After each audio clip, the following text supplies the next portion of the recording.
இல்ல உங்க தங்கச்சி தம்பி இல்ல நீ ஏதாவது சம்பாதிச்ச காசுல இந்தா சுபி முடி ஸ்ட்ரைட் பண்ணிக்கன்னு கொடுத்தியா என்ன நட்டமாயிருச்சுன்னு கவலைப்படுறது.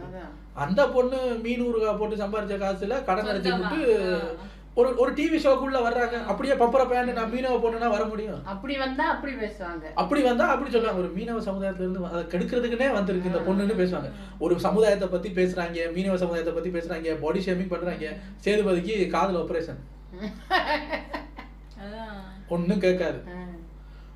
அப்ப நேத்து அந்த பொண்ணை வந்து இவ சாரியில வந்தவரை பார்க்கணுமா, ஐயோ இவ திரிசாவா தூ அப்படின்றாங்க.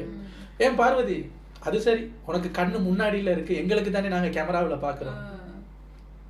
நீ நல்ல பாடி ஃபிட் ட்ரெஸ் எல்லாம் போடுவில்ல, எதுக்கு நீ பேச பெரிய மியூசிக் வித்வான் மாதிரி பிக் பாஸ் வீட்டுக்குள்ள 2 தபையில எடுத்து வந்து அதான் சொல்லு, எனக்கு பதில் சொல்லு.